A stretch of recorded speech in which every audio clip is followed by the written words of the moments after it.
You're listening to Barbell Logic, the podcast where we talk about what it means to experience strength and how you can use simple, hard, and effective strategies in training and nutrition to improve your life. It starts with meeting you where you are right now and finding lasting solutions. Welcome to the show.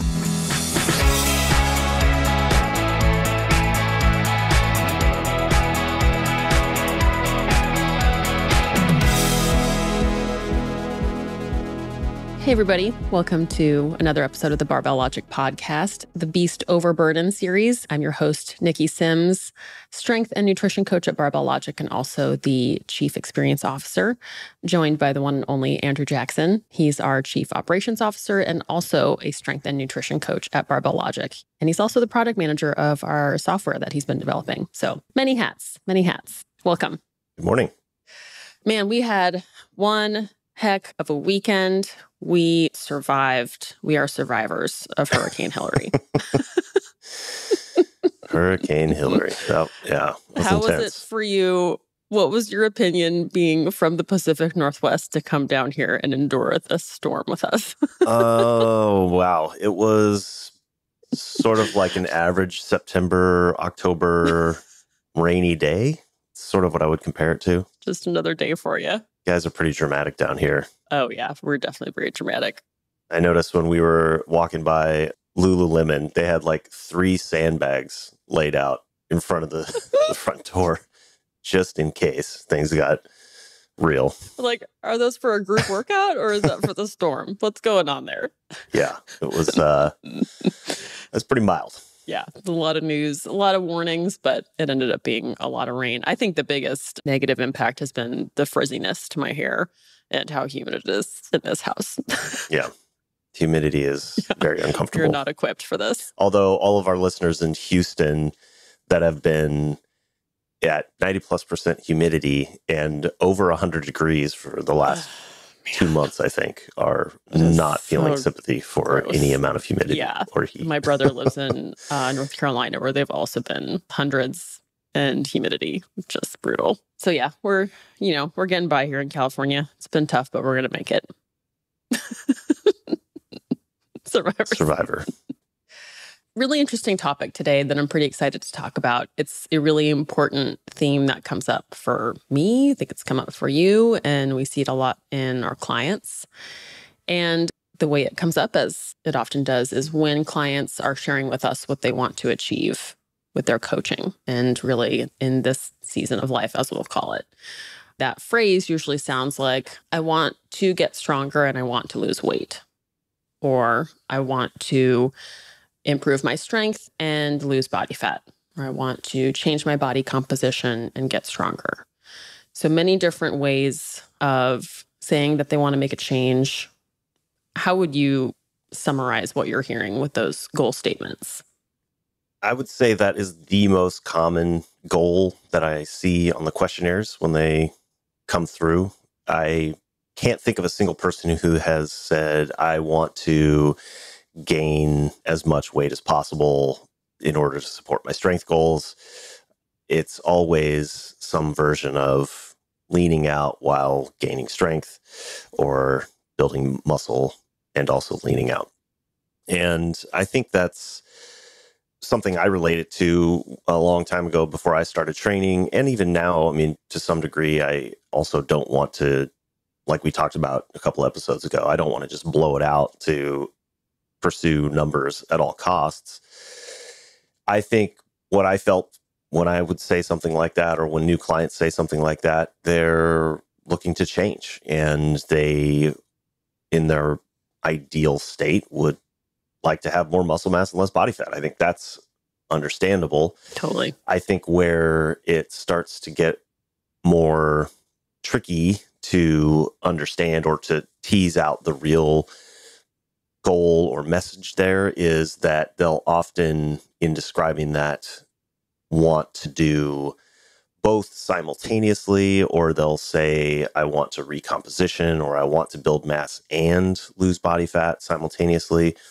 So I think trying to make sure and understand where they're coming from is really important, so that your coaching, which is not just the X's and O's of writing the programming. I think a lot of it is how you level set expectations and provide guidance and a good framework for how to think about their training and how to think about how their body's going to be changing over time so that they can reach their goals. And you also have to, I think, get really clear on what that means for the person.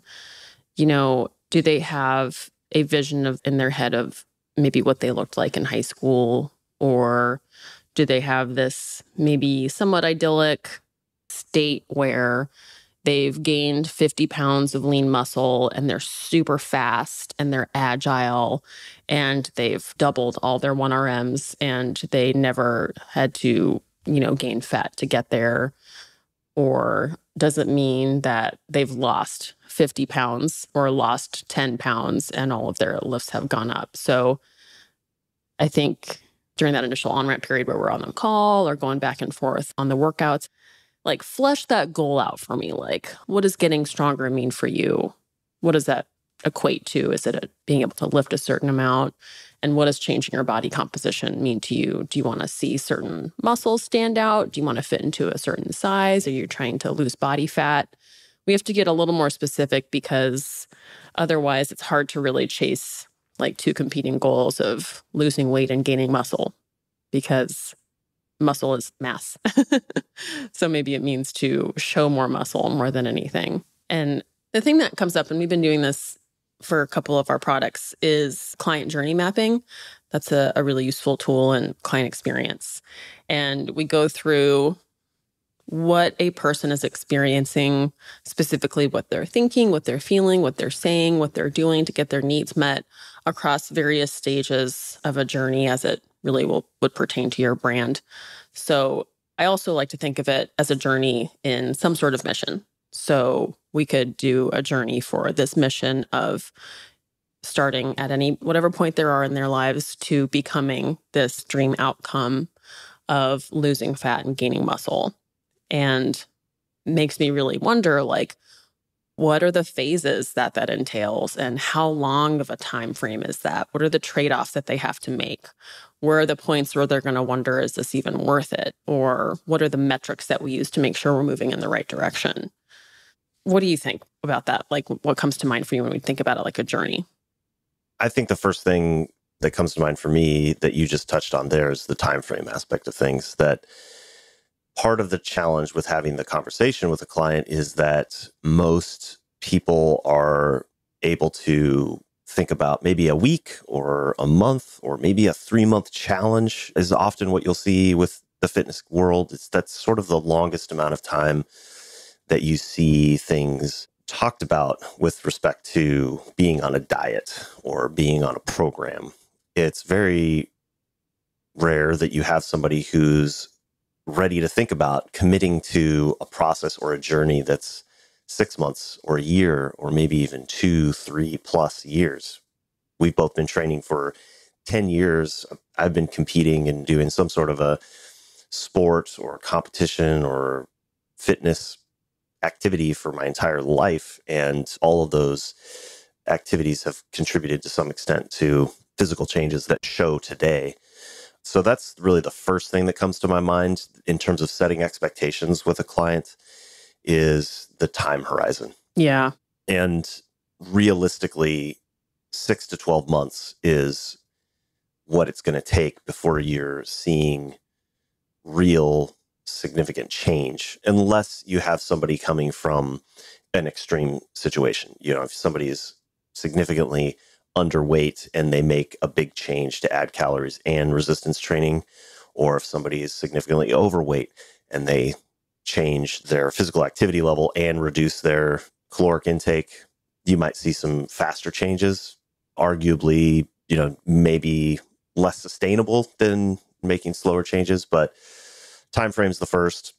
And the other, if I were to really map out the long-term journey for being able to change your body composition, certainly we talk about strength training and barbell training as a foundation, just going to assume that that's going to be part of this journey as strength coaches at a company called Barbell Logic. Yeah. But really, that long-term journey in my mind, as I'm trying to think about how I want to try to coach a client, is on the nutrition side of things. And that the ideal state down the road is not some fixed point of body composition in a short period of time or short-term change perspective. It's a ability to change their body composition up or down, or whichever way they want to go, because they have a grasp of consistent training. They've built a habit of consistent training and have developed skills to be able to manage their nutrition to support whichever goals they have, and have a baseline set of habits that can sustain that behavior long enough to actually get the results that they're looking for.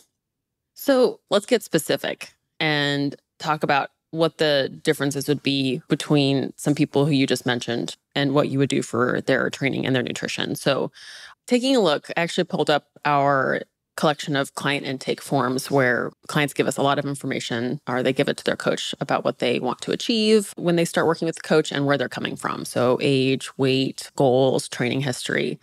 And I can say that most of our clients are between the ages, most of them, we have some on the other end, but between ages 29 and 44, mostly male, and around the sub 200 weight category, or maybe just a little bit over 200. And that's an interesting weight because I think 200 is, I think for many men, too heavy, or it's either the beginning of a strong weight. Like they need to get to 200 to demonstrate that they're strong, or it's too much. Like 190 seems to be like the sweet spot, that if a guy weighs over 190, he is too big. So interesting kind of categorization there of weights. But let's pick maybe 2 or 3 client types and go through what that journey might look like for them. So I would say the younger, maybe early 30s, weighing $165, who wants to gain strength and probably look like they lift. But I would suspect they have maybe some fear around getting too big, you know? So that's one idea for a client type. And then what's another one you'd like to take through a journey? The other is probably that mid 30s to mid 40s, floating around 200 plus or minus 5 pounds. They know they want to get stronger, but there's some fear around getting fat often, is what I hear. Or, they'll say bigger, but it's that they don't want to get a bunch of excess body fat just because they're trying to get stronger. And totally. And associate this image of lifting with being a power lifter, which has, depending on what your understanding of powerlifting is, a lot of times there's some bigger guys. Yes. I think leaner body weight powerlifters, celebrity powerlifters, or strength athletes are becoming more common to see now. But certainly the kind of stereotypical powerlifter is a big in an equipped person. Shirt with like a big bald head that's purpley red, and like the belt that's squeezed really, really tight over a big belly. Like, because those guys tend to lift the most weight. Right. Up until recently, now we're seeing leaner guys lift a lot of weight too. But yeah, I think that easily enters the thoughts and immediately triggers like that what you just said, that fear of like, I do not want that. If that's what powerlifting and getting strong is, I do not want that. Or sometimes it's even that they want to build muscle, but they don't want to feel heavy. And I can actually relate to this because I remember, especially when I was into running and cycling, mountain biking, which I have a lot of clients that are into sports where body weight makes a difference, and feeling heavy is definitely not fun when you're trying to bike up a hill with all your buddies that are 140 pounds and you're the 180, 200 pound guy going up the hill. It's not fun. I can only imagine. That would be really hard. Yeah. A lot of the guys that I talk to that are in that bucket, in the 180 to 200 range, are also trying to balance goals where extra weight gain is a disadvantage to their sport. So that's kind of the category 2 that I work with a lot. I would also love to do a journey with a female who we usually work with females who are in their 30s, oftentimes are just about to have children or have just had children. And they also want to be strong. And some of them, say, I want to have muscle, I want to be strong. And that tends to be really also linked with not wanting to gain weight. Like they want to lean out. They want to get strong and lean out at the same time.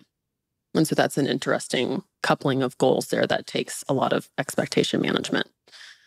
So my proposal is let's do a bit of an empathy map, and let's run through the whole journey for one client type at a time so that we can take them from beginning to end and see what it's like. So we'll do an empathy map. I'll tell you what it is in a second. And then we'll do a client journey where we talk about the different phases that they might go through, what the peaks and valleys are along the way, and what it's like to get to that end goal. So client number one, maybe we should give him a name. What was our most frequent client name? We did this at the block party. Was it John? I can't, it's probably some J name. Probably. Yeah, good, safe bet there. So John, let's really turn him into a person. He's 30 years old. He's 5'10", which he rounds up to 6 foot. He is 170 pounds. He played basketball in school, does, weekend activities with his friends. He's dabbled in some gym time, but, now he knows, he's got a job that can support his coaching. He wants to actually invest in something like this, and he wants to gain strength, get strong, and I'll say add muscle without getting fat would be a summarized goal. So an empathy map, and we've been doing these together recently, is where we think about this client and we guess the things that they're thinking and feeling based on the things that they say that they've told us, or maybe they even type into their internet browsers, and the things that they do. So the podcasts they listen to, the articles that they read, the businesses they search, the things that they do to get their needs met. So if John says, I want to get strong and I want to have muscle and I don't want to be fat though, what do you think he's feeling and thinking with those goals? I think he's optimistic and excited about being able to be more physically powerful and strong and useful in his day-to-day life. Yeah. While also having some fear, anxiousness around being, like I was saying earlier, that the extra body weight would either be detrimental to the other things that he really likes to do, or body weight numbers that he's associated with not feeling good in the past. Sometimes a guy like John will have come down from feeling heavy and associate 200 pounds with that discomfort and not want to go back to that. So it's uncertainty about how to balance those goals. Yeah. So there's excitement there, there's readiness, but there's also uncertainty. And, there's, as much as I think people have something in their mind that they really want, they also might have something in their mind that they really don't want. And they need, more of an expert to help guide them to make sure they're moving towards what they want and not end up looking like powerlifter. So John does a bunch of research, starts listening to the podcasts. He goes down the bio lane, Instagram, vortex. He gets into Renaissance periodization. Maybe he downloads the Strong Lifts 5x5 and he starts there. And then he only weighs 170 pounds, so he probably hurts himself. And then he hires a coach. How do you think we should lay out the phases that would be important for him along the way? What might they look like? A lot of those guys initially that I work with, those examples you just gave were perfect because they've probably been trying to do too much, or they've been applying too much stress without enough protein or calories to support recovery. So they're underinvesting in recovery and overinvesting in the stress. And that's a great way to put it. I was one of those as well, where was doing CrossFit too much and under eating with Paleo Zone at one of the recomposition block amounts that was under 2,000 calories. So whether or not they get hurt, not sure, but they're often just stuck well before they should be stuck or could be stuck because they're not balancing those aspects of the training process very well. Yeah. Sounds like they're trying to get both things out once. Right. And speaking of Lane Norton, the classic analogy that he'll say is when you try to chase two rabbits, you catch none. Ah, yeah. And I think that's a great kind of visual for what a guy like that is probably experiencing. Yeah. Just not really accomplishing any of the goals other than feeling like, man, I'm working really hard, but can't figure out why I'm not really progressing. Right. Yeah. I think what I would love to do with that guy would be to get him, lifting heavy, teach him how to lift heavy really well without it needing to be a ton of volume, but see weights on the bar go up in a really simple program, nothing special here. And like you were talking about a little while ago, is how can we guide his nutrition so that he's taking in what he needs to perform well in the gym and then to recover afterwards so that we can stay in that muscle building phase for a long time, as long as we can, but without it turning into a bunch of fluff, because it seems like that's what would kind of scare him off. Right. And two things that I would prioritize are true for all three of the journeys that we're going to be talking about. That, like you said, prioritizing strength as an objective measure of progress is really useful. I've got some thoughts on how to balance that long term, but certainly as a near term metric, to define strength as the ability to produce force as measured objectively with weight going up on the bar, and use that as a metric to evaluate progress is really useful, because you can get stronger, you can lift more weight, regardless of what you're doing with your body composition. There's limits to that, of course. If you lose, after a certain point, losing weight is going to start to impair that. But whether you're, certainly for John in this case, as somebody who's trying to build muscle mass, using weight going up on the bar and strength is going to be a great indicator that his training and his recovery are balanced. And then in terms of balancing the recovery, as we've talked about many, many times, starting off with making sure they're getting enough protein is going to be objective number one, to consistently get enough protein to actually be able to facilitate muscle protein synthesis.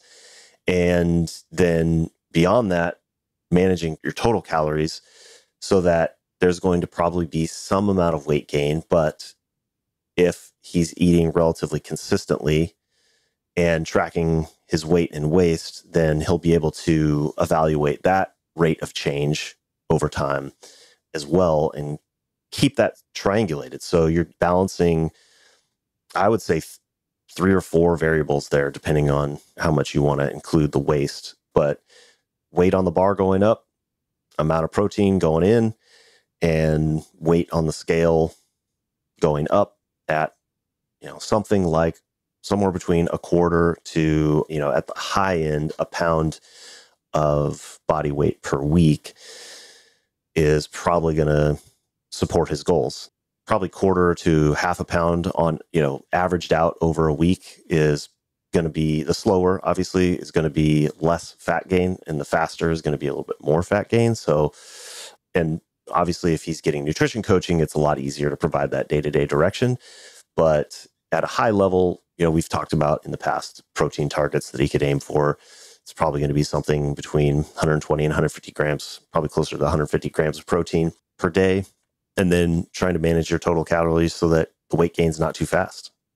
And that sort of ties back into what I was talking about earlier, where I want to prioritize on his journey, working with him to figure out how to incrementally add or subtract calories in a way that is not super restrictive and sustainable, so that he can make those choices consistently over a long period of time. Like the calorie increase that you just did a couple of weeks ago, we were talking about, was 150, 200 calories, something like that. Closer to 300, yeah.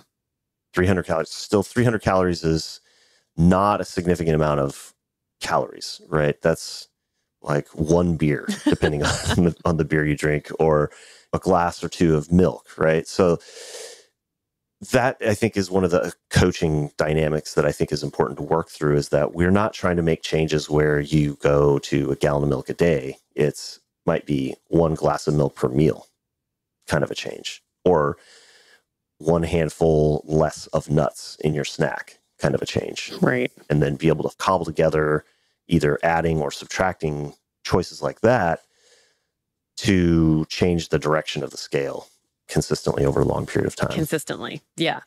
You mentioned this at another point when we were talking, where maybe one of the biggest changes there is that you're helping him be consistent with his calories more than anything. Right. I think people who that's just a huge starting point in general, is because most people don't, eat exactly the same thing every day. And if they do eat that, then they probably know how many calories they're getting.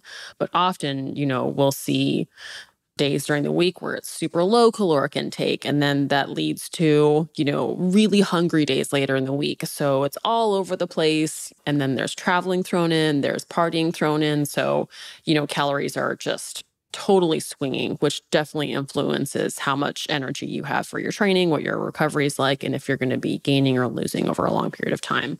So now you're making that hugely important source of energy for training consistent, so that you can have much more control over what it's turning into when training is actually occurring.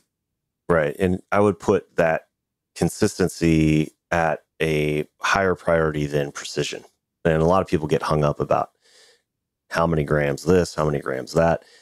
The reality is that the precision of those measurements, even on packaged labels, is so low or inaccurate that you're going to have a hard time truly controlling the number of macros that you're getting at that level of detail. I mean, we'll have people that are sweating over missing their target by a gram or two, when really the more important thing is having that foundation of consistently eating roughly the same foods. And this is another reason why we like to steer people towards whole foods, is because it's easier to be more consistent.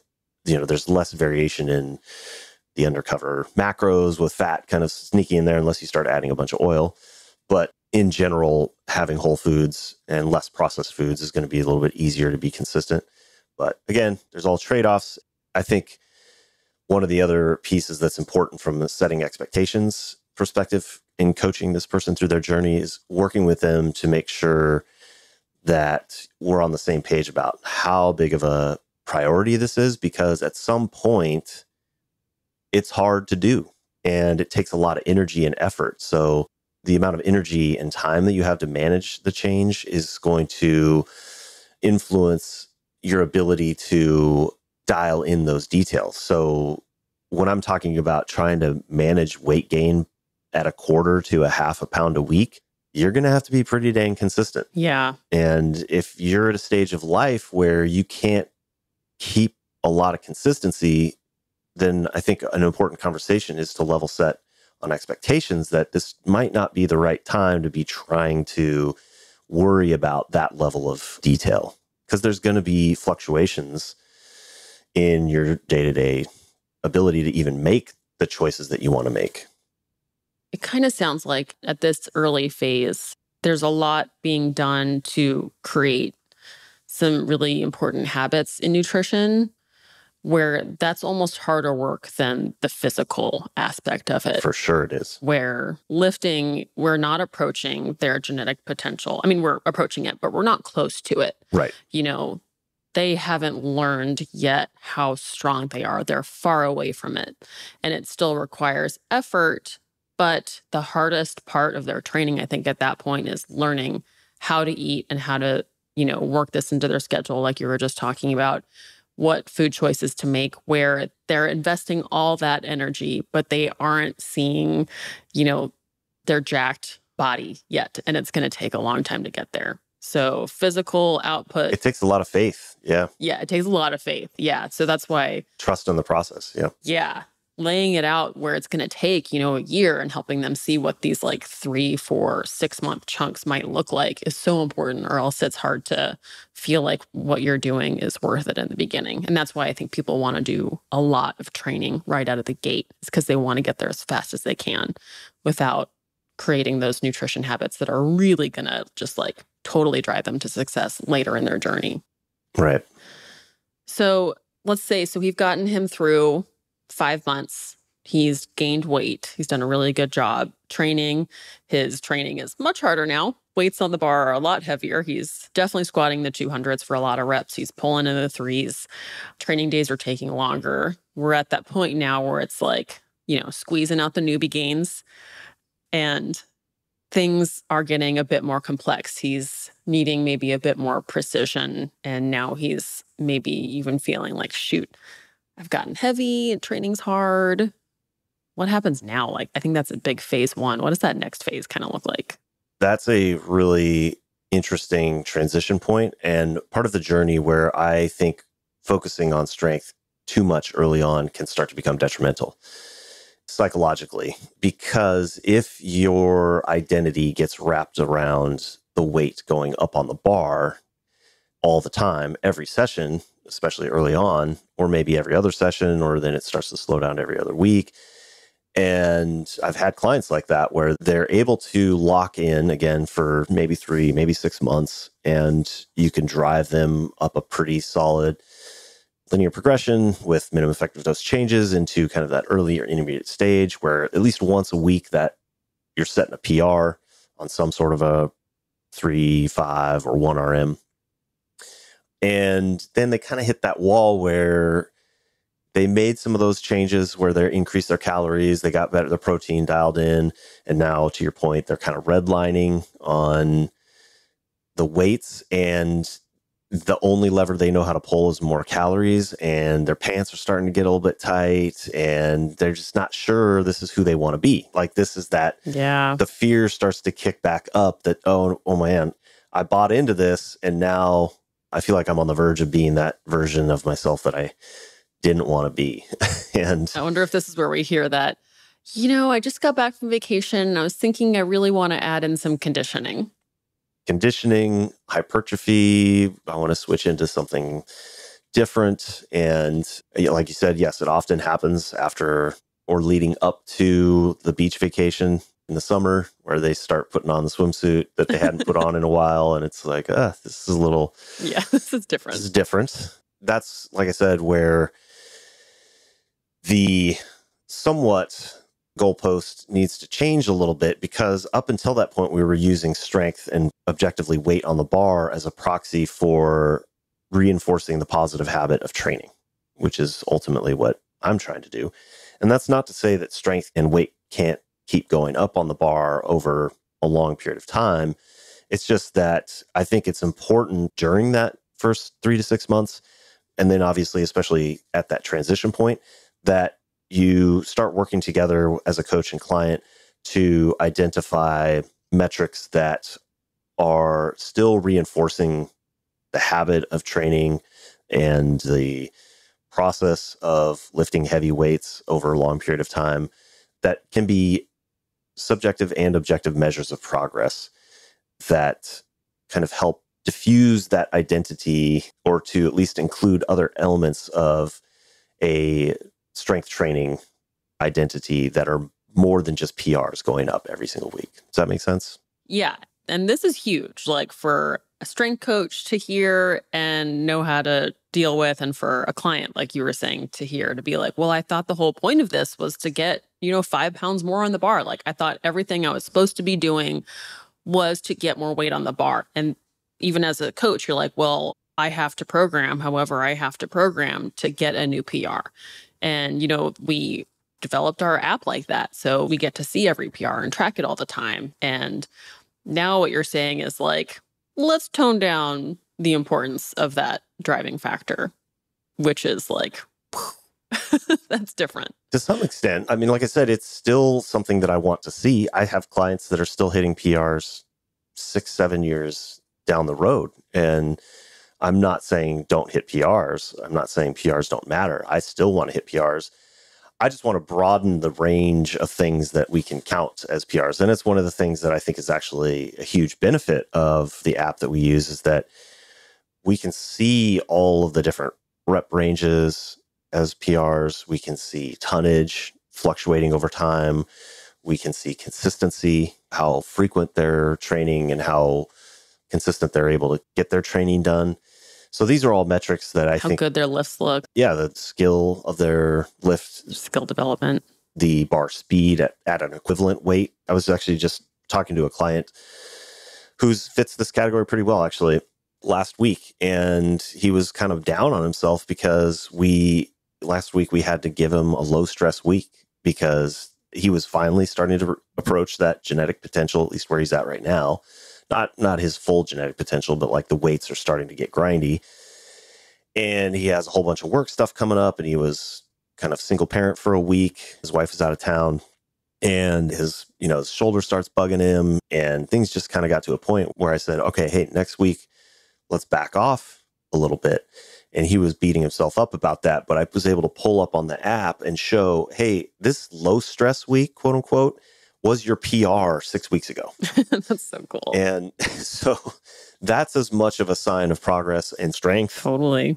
Being stronger, even though it's not a lifetime PR, the relative difficulty of a weight that was a PR 6 weeks ago is much lower. Yeah. I would say he's stronger for sure, even though he didn't hit a PR that day.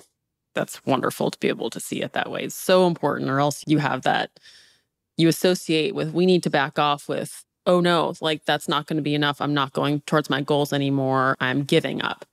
When really sometimes the right minimum effective dose change is less to keep going in the direction where you want to go. Right.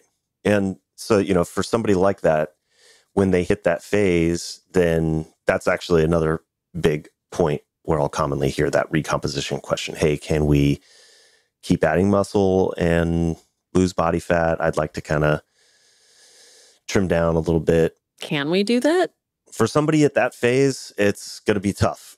But I do think, like I said, he can continue to get stronger and probably look like he's put more muscle mass on, because as he loses body fat and continues to strength train, it implies that he's reducing his calories, ideally slowly. Just like with the weight gain being very gradual, we would want the weight loss to be very gradual. I had a guy in this actual exact category.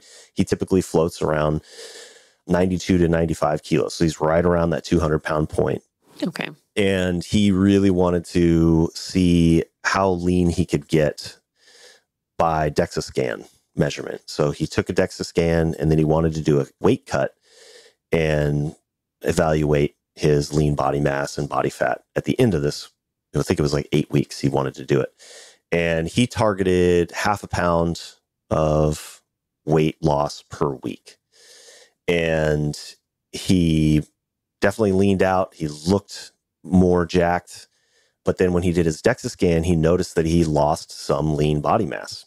And his strength kind of held steady. Like he lost a little bit of strength in some of his pressing movements. But his reflection after seeing the DEXA scan results was next time he would try to do a slower weight loss. So he would try to do 1/4 pound a week, 1/4 pound instead of 0.5 pound, to see if he could mitigate the muscle mass loss. So from my, N equals probably a dozen or 6 people, which is not a formal controlled study by any means, guys in that kind of weight range where they're in that, 180 to 200 pound range, when they try to lean out, they look and feel better, but there is going to be trade-off in that they're probably going to lose a little bit of muscle mass along the way. And then strength is going to vary depending on a lot of different things, which lift and how aggressive they cut, etc. But might be able to squeeze out still some strength progress, but a lot of that's going to come down to how carefully they control the cut. It sounds like if you have your expectations set and think of it and lay out these long chunks of time, that he can still reach his initial goal of, I want to get stronger and not get overweight. And it seems like you can really work together, guiding him along that journey with the right expectations and nutrition. And you have to really, as the coach, kind of be ahead of where they're about to be in their journey, where you're like, okay, we're closing in on the end of this beginner phase here. He's probably going to start to feel this way. I need to broaden the horizons on what a PR looks like. Right. And kind of set the schedule for the next couple months that might be coming up. Yeah, I think that's a huge aspect of coaching that we were just talking about last week. We met as a team with a bunch of our coaches talking about what clients want from their training. And Becca was sharing how she prioritizes how to help frame their client's training so that they can understand what it is that they're doing, where they're going, and keep a good handle on reality. Where a client might be so hunkered down into the individual training session or how they're feeling in that moment when they're filling out the workout and lose sight of how far they've come and where they're going and how it all kind of fits together. What their priorities are. How they balance their priorities. And that's such a crucial aspect of both training as a client and then coaching your clients, because as we've said multiple times now, these changes take so long that being present in the moment with your training while keeping the big picture in mind and making changes that you can consistently sustain rather than reacting to the moment and trying to make this big change or that big change, kind of chasing multiple rabbits kind of a situation. Yep. Because that's when you stop making progress. So it's, I think framing your training within the context of that bigger picture is critical. So I think we're going to leave John for now, taking him from gaining some weight, gaining muscle, and then through a phase where he might want a recomposition. Next week, we're going to come back and talk about someone who's starting maybe with Barbell Logic a bit heavier. Goals are a little bit different. And we're also going to walk through a journey of one of our female clients who also wants to get strong and the thoughts and emotions that come up with that journey. So thank you so much, Andrew. Thanks for listening to the Barbell Logic podcast. If you like this episode, please give us a share, give us a review, and we'll see you here next week.